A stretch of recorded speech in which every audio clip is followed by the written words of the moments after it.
Thanks for joining us for a discussion about the future of work.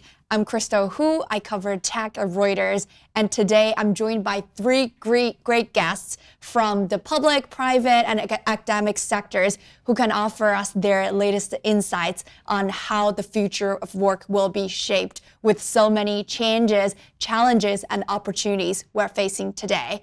I'm going to start with you, Joe. Maybe you can give us a little bit background about yourself and tell us a little bit about your focus at Greyston. So first of all, thank you, Krystal, for having me. I want to thank Reuters for having me. My name is Joe Kenner, President and CEO of Greyston. You may not know our name, but you probably had our product at one point in time if you've had a pint of chocolate fudge brownie from Ben & Jerry's Unilever, or you might have tried the packaged brownies in Whole Foods. But the real story of the company is how we hire those who bake the brownies. And the brownies are baked by bakery apprentices that are brought through a system of hiring we call open hiring. And what that essentially means, very simple yet profound, is that when we have people that put their name on a list, and as we need people for production, if you're the next person on the list, you're hired. No background checks, no resumes, no interviews. You get called in for orientation, and that begins your first day on the job. And what's so revolutionary about that, and really as we think about the future of work, is it goes back to our founding. And our founder, Bernie Glassman, focused on that lower end of the employment spectrum, those who have dropped out of the labor force, those who have one or more barriers to employment, whether that be formerly incarcerated, English as a second language, single parent. And it was a way to give people hope, but more importantly, to bring them into the economic mainstream. So our goal as we go forward looking at the future of work is how do we tap into that pipeline of talent, those who've dropped out of the labor force? How do we bring them into those entry-level jobs where they can learn the job on the job? So from a future perspective, that's where we're focused. And we want to share that with as many businesses as possible. Rachel? Yeah. Great. Well, thank you for having us. So I'm Rachel Korberg. I am the executive director and co-founder of the Families and Workers Fund, and we are a $100 million nonprofit fund and platform for collective action in philanthropy. We were founded by the Ford Foundation and Eric and Wendy Schmidt Futures, and we're a group of about 40 donors working together to try to build an economy that truly works for everyone. Our goal is to help deliver 1 million uplifting careers, especially for people who've been most locked out of the country's prosperity. And to date, we have been able to impact about 1.4 million people, whether that means their jobs are now putting more money in their pocket or they've gotten health insurance on the job for the first time. And we've been able to leverage about $15 billion in public and private investment. It's impressive. Sure. Hi, my name is Chike Aguh, and I want to thank Krystal and I want to thank Reuters for having me. Up until the end of this past April, I served as the Chief Innovation Officer at the U.S. Department of Labor under now Acting Secretary Julie Su, and currently I'm a Senior Advisor at the Project on Workforce at Harvard. And what I really spend my time on is thinking about these really two big problems, one of which is that we have a lot of work in America that needs to be done in infrastructure, in semiconductor fabrication, in green technology, in aerospace, in the care economy. And we also have historically a lot of people who need work in communities of color, women, immigrants, low-income communities, and the question is how do we use these two problems to solve each other? And so in my work in government and in my work now, I think about how do we close the gap between those two things. So some of the things that you've already heard about, apprenticeship, new methods of training, better quality jobs, which Rachel spent a lot of time on. And so really excited to have this conversation and do it with these two colleagues here. I'll start with you, Chike, to pick your former public advisor hat and now being an academic. Because I think the narratives about the labor market and employment market has shifted quite a lot in the past few years. During the pandemic, we have seen this kind of a great resignation, and now for a while is quiet quitting. And now it seems like there is still a lot of needs for people to find the right jobs. And then the tech employment market is also shifting. I'm curious from the macro perspective, what are the new trends in terms of the employment market you are seeing this year? Sure, I think a couple of things.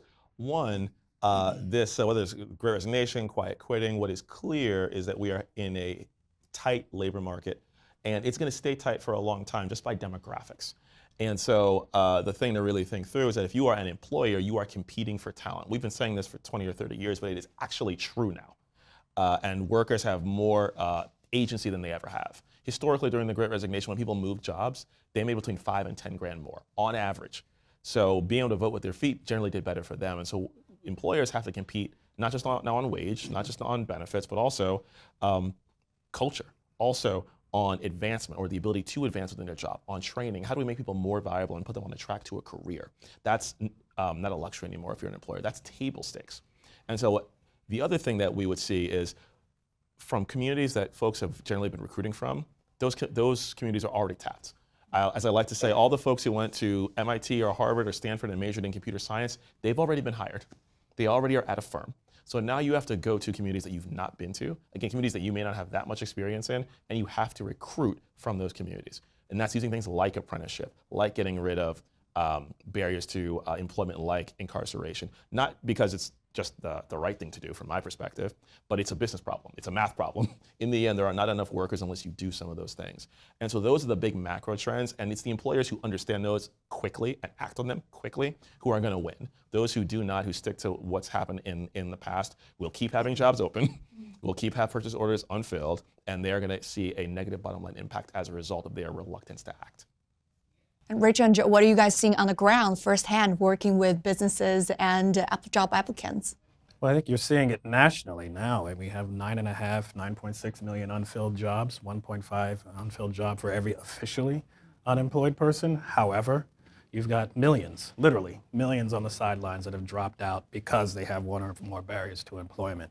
So it behooves us as business leaders as well as employers to look at and have this mind shift in terms of how do we think about where we source the talent and then how we bring them into the organization. So looking at those underserved populations, again, the single parent, the formerly incarcerated, all of these different barriers, think broadly about barriers to mental health challenges, people on public assistance, homeless. These are folks that are ready, willing, and able to work.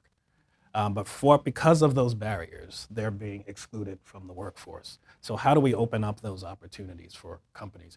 And our goal is to have 40,000 jobs being offered through open hiring by the year 2030. And that will at least unlock about $3 billion of economic impact because you're getting people off public assistance, you're diverting them from the criminal justice system, and of course you're generating income from those jobs that are entry level but have a pathway, to your point, Chike, that has a pathway to a brighter future and a thriving future and a greater employment trajectory. And you know, for employers to win in this environment, there's a very clear playbook, and we see it now. And that is, you've got to compete on the quality of your work. So that is about, you know, if it's in an industry like what you're talking about at Greyston, that's going to be about offering enough money for a family to get by.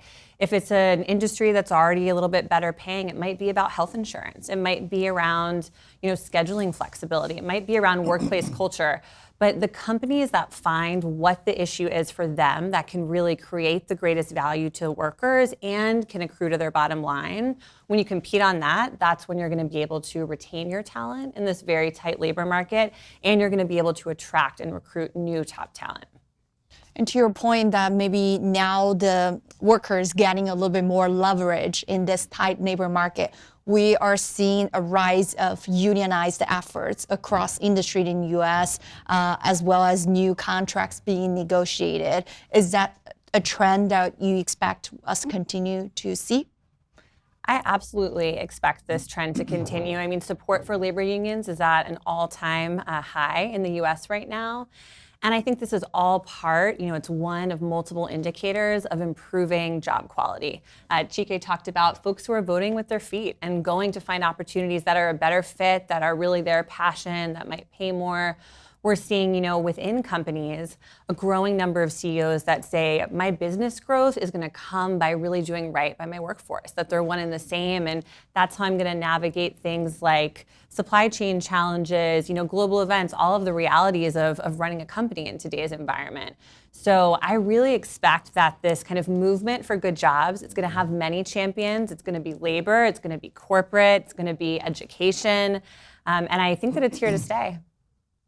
What's your view on that, Chike? I very much agree. I think in some ways it's a reaction, I think, to over the last 20 or 30 years, workers have not necessarily had the agency that they would have liked or expected.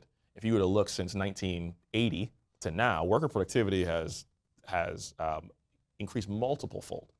If you look at worker wages, they have not. one could argue that in real wages compared to 1980, there hasn't been much movement in the last 40 years. At some point, there's heartburn about that amongst workers, and now finally, as we get to this tight labor market, some of which was not intended, but we're here now, workers are beginning to push against those trends. But beyond just the wages, workers want a career. I remember being in government, and we were able to do some work with an academic institution, and per their research, 25 to 35% of workers in this country do not know what their schedule will be 2 days in advance. Imagine having a family. Imagine doing childcare and not knowing on Tuesday what your schedule on Thursday would be. How do you create a life? How do you take care of your family? How do you take care of your children? And now workers have the agency to say, well, actually, I'm not going to do that anymore. I'm going to go somewhere where I can do that. Or I want to be somewhere where I do come in at entry level, but 5 years from now, I want to be doing something else. I want to be managing one day. They want that to be a real possibility. And again, unionization is one facet of that. I expect that to continue. But even for workers who are not in unions, they are going to keep asking for those same things. And if they don't get them, they will go somewhere else that will have that, and then you will get this war for talent that McKinsey talked about in 1990, truly fought in graphic means over the next 20 or 30 years, because that's how sparse the labor is going to be. Can I just add to that? I mean, we're a small bakery, just under $30 million, but everything that we're talking about here is really about good HR. Yep. At the end of the day, I have my director of HR in the audience here, but it's really about good HR. I mean, we pay 90% of our employees health insurance, but to your point, Chike, we also provide that path for them so that they could have that line of sight and that visibility. Okay, I can start here as a bakery apprentice, but can I go into supply chain? Can I go into R&D and quality? Can I be a supervisor one day? Those types of things, that's what keeps people in the organization. And are you going to invest in my training so that I can be productive where I am now, but also build for the future that I want to have, whether it's in your organization or some other organization? We have a weird situation where I call it good churn. I like to see people leave because that says that, you know, they're now a hot commodity, and we've trained them and we've made them attractive to another company. So we have a foundation that owns the bakery that actually trains folks in other fields, so that if bakery is not their thing, we can move them on to something else. But people are looking for that opportunity of training, healthcare, career pathways, and that, to me, at the end of the day, that's just good HR. One thing I'll just add here is we talk about bringing in the right people, and Rachel's talked about this. It's also about retention. From a pure math perspective, again, in that, you know, when you have a surplus of labor, you can find, okay, someone leaves, fine, I go and get someone new. But we're in a market now where there actually aren't as many of those people. Therefore, every second that someone can stay on the job is better than me taking time to go and find someone. And that's where that job quality is so key, as Rachel has talked about. So again, it's not just about do they come in the door, which more and more companies are doing a better job of, is do those people stay? And now we're seeing different incentives provided by the employers to keep workers stay. Are there any particular effective measures in what you guys are seeing? No, I mean, we work with a company called The Body Shop. You might have heard of them. And retention, you're so right, Chike. That was one of the reasons why they came to us to look at doing open hiring within their organization. They couldn't keep people, nor could they find people. So they implemented open hiring. Their first year doing it, they cut their retention rate by their people leaving the company by 2/3. Productivity goes up 13%. They've now been doing open hiring in the US, Canada, US, and Australia, and the UK. Retail and distribution. They're keeping people because, again, you're bringing in folks that have been told no so many times, that have been provided any type of opportunity. They're now getting promoted. They're now feeling valued. They're engaged with their company, because engagement's another issue, and trust is another issue that employees want to have with the people that they work for. All of that leads to people staying with you and growing with you. And you know, I would add to this, so many companies have normalized the cost of this type of churn and turnover, right? They just accept 20, 40, 100% in some industries year over year.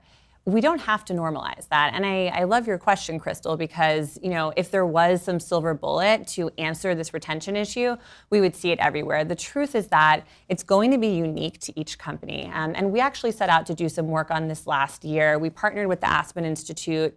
We brought together this big group of, you know, educators, business leaders, workers themselves, to say really, once and for all, how would you define a good quality job? Like, we know it when we see it, right? Workers can tell you that, but what does it actually look like? So we dug into the research, we met with business, with workers, and we came up with a pretty simple definition. It's now the most broadly supported definition, signed by about 250 companies and other leaders. And it's, a good job should enable you to get by, get ahead, and have a say. And to put it, in a little bit more technical terms, it's economic stability, it's economic mobility, and it's a sense of equity, respect, and voice, which is really about your belonging on the job, about your workplace culture. So what I encourage business leaders to do that want to really get ahead of this retention issue, take that definition. It's an infographic. It can be quite simple. Think about what's going on in your company. Talk with your workforce about where of this definition is a point of pride for us, that's a strength we want to build on, and where's an area that, frankly, we could do a little bit better. And you can often make pretty significant progress that way. Yeah, it's fascinating to hear kind of those criteria to some extent mimic what we have seen in the kind of the golden age of manufacturing industry here in the US in the 60s and 70s. But now we have seen a lot of those jobs kind of get lost or missed, during the whole offshore time. And now with different reasons in supply chain or geopolitical tensions, a lot of the jobs seem to be coming back. And it would be interesting to see if we'll get, those quote unquote good jobs in that sense. Absolutely. I think the next chapter of this is the clean energy transition. I think that's going to be one of the most important trends that shapes the future of work in this country. From public investment alone, from, Chike and colleagues of his are responsible for implementing $2 trillion in recent legislation, bipartisan infrastructure law, Inflation Reduction Act. The best projections we've seen, it looks like it could be 15 million new jobs over the next decade. So, that is going to be a massive whole of country public-private effort to train millions of people into these good middle-class jobs, right? That we hope can really replicate a lot of what we saw in the peak of US manufacturing. And even for people that aren't in that 15 million, I think we're going to see a future where all jobs are green jobs, right? Much like how we used to talk about tech jobs, how many tech jobs they're going to be? All jobs are kind of tech jobs now, right? We've all got to have a certain baseline. And I think we'll see the same with green, even for those of us that are in finance, are in data analytics. There are different ways we're going to have to work. There are different KPIs we're going to be responsible for because of this clean energy transition. Sitting here in 2023, I could not end a question about the future of workforce without asking you guys about AI. And apparently this emerging technology will affect different jobs differently. I would imagine, how does it impact a knowledge worker sitting in front of their laptop versus, a baker who is making brownie bars. But I'm curious to see where you see this kind of trend or challenges will be going for people using more AI in their work. Maybe I'll start with you, Chike. I'm thinking that, as a former chief innovation officer at the Department of Labor, we thought about this question a lot. I think in the long term, there's this question of what jobs can AI do by itself versus what humans can do. The near term and the medium term challenge is right now, and this comes directly from the head of OpenAI, Sam Altman. He said, humans with AI skills will obviate those who don't. So in the short term, it is how do we make sure that workers across the economy have those skills? The analogy that I use is no one would hire someone today who couldn't use Google search. 18 months from now, if you're not sooner, ChatGPT and Bard and all these tools will be like that. You would not hire someone who cannot use them to increase their productivity.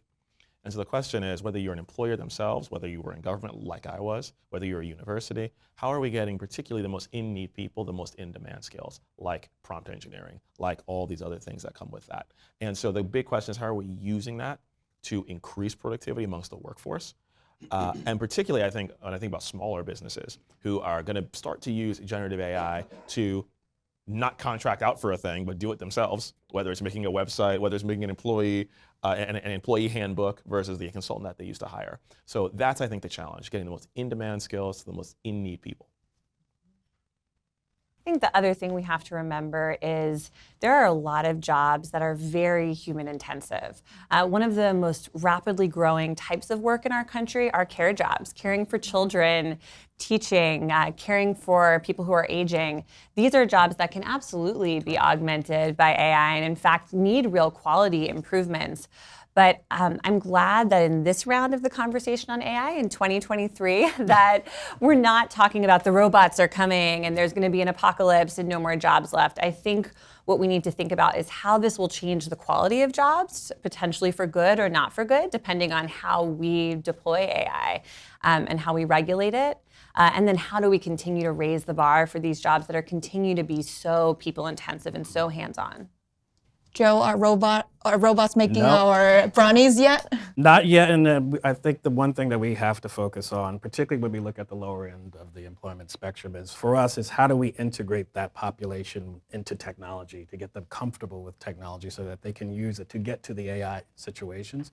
We have a system called Red Zone. It's like an operational efficiency management program, using tablets, using technology to determine the efficiency of the organization. Those are the kinds of things that we're going to have to continue to invest in and kind of integrating technology, integrating the usage of technology, how we can leverage technology in the business to do our jobs. But getting the population comfortable is key to this. Thank you, Joe, Rachel, and Chike for your great work on the front row seat of this interesting labor force market. And thanks for sharing your insights with us. Thanks for having us. Thank you so much. Thank you.